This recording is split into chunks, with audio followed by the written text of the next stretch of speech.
Okay, this is the video for next lesson where we are looking at individual barriers to performance and participation under the topic of individual differences. So what I need you to do first, I need you to pause the video if you didn't complete the task that we did in the lesson, looking at these 5 actions, looking at what bones are involved, what muscles are involved, what sort of movement is occurring, and which is contracting and which is relaxing of the muscles that are used. You need to pause the video if you've not done that already and complete that, please. Okay, so there's many individual differences as to why people either participate or they don't participate in sport. So what we're looking at is the barriers that occur when people aren't taking part, and what these differences are between people. So obviously everyone's different, which means there's a lot of factors that need to be considered. All right. They don't only just need to be considered, but could also be barriers, like I said already. So this is going to look to focus on these differences. So you need a title of individual differences. What we're going to do, I think there's 7 or 8 of them. We're just going to quickly go through them. It shouldn't take too long. Just give a little bit of insight into what they are before we apply them in the lesson on Monday. So we've got age. Now obviously age can come into a lot of things. Okay, it could be to do with how the body's matured. So it could be a simple thing like if you're born in September the 1st, you could be in the same year group as somebody who is born on the 31st of August the following year. Now that's almost a full year between you, but you're still in the same year group. So age can have a massive difference on how people perform, if they've matured, if they've grown and things like that. Can their body cope with the levels of participation or cope with the demands of the sport that they're doing, which obviously then links into your performance. We've got disability, so either physical, mental, temporary or permanent. All right, how can this affect participation and performance? So thinking about certain schools or certain sports centres and things like that, are they catered and are they built today to deal with people with disabilities? Do they cater for these people? These are the sort of things that we need to consider, and what sort of barriers are there to taking part in sport. We've got gender. So obviously physique, metabolism, hormones. All right. So obviously the physique of men is different to females. Okay. Obviously, as we're going through puberty, the hormones that are released is going to affect or be a barrier to our performance as to what you actually want to do. And we've got things like culture. So does religion play a big part? So during Ramadan, obviously people don't eat or drink during the hours of daylight. So is this going to affect a person's performance? Obviously the role with genders within culture. Are men going to be pushed into sports more than women due to their role within society as it's perceived within religion? Their views towards sports. Is it something that these cultures see as important? And are they actively encouraged? Right, so culture is a massive sort of influence as to whether people participate in physical activity or not. And it can be a massive barrier as well, which needs to be overcome. Okay, so if you haven't got them, you just need to pause the video and just copy them up. Okay, so we've got physique.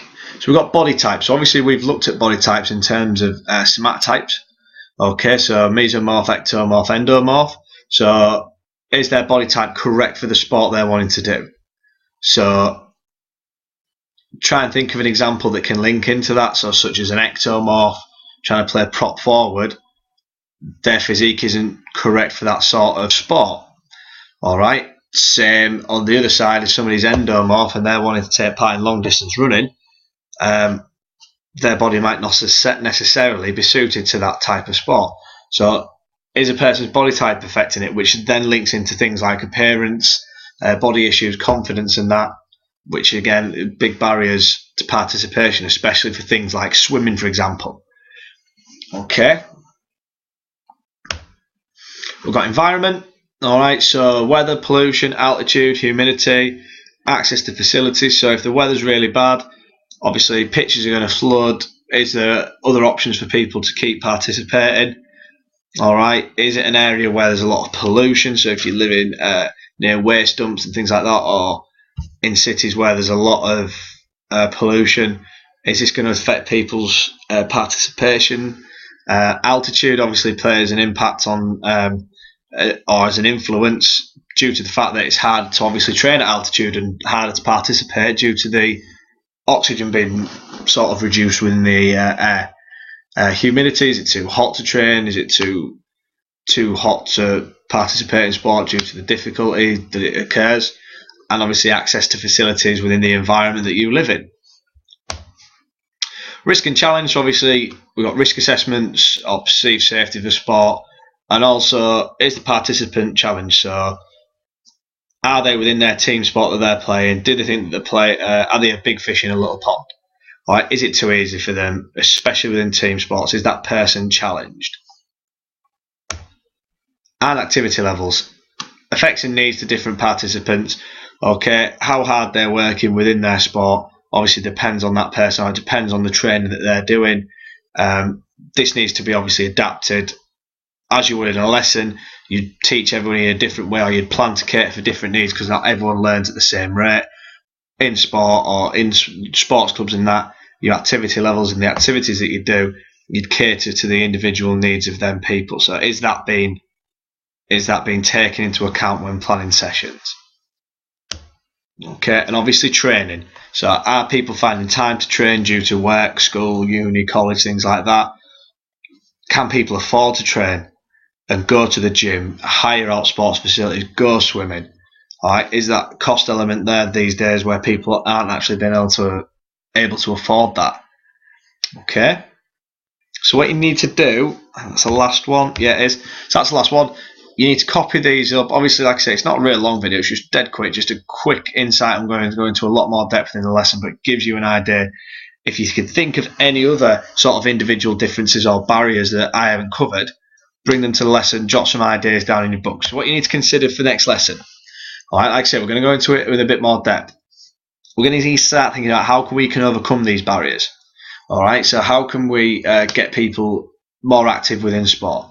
What needs to be considered for these individual differences? So age, what sort of things do we need to consider with age when planning a session or leading a group? Okay, and we're going to do some scenario-based work to apply understanding and sort of challenge that higher level thinking skills. So you need to copy them notes up. You need to do that STAR activity. If you didn't finish it within the lesson, please bring all these notes to Monday's lesson, and I'll see you there, gentlemen. Thank you very much.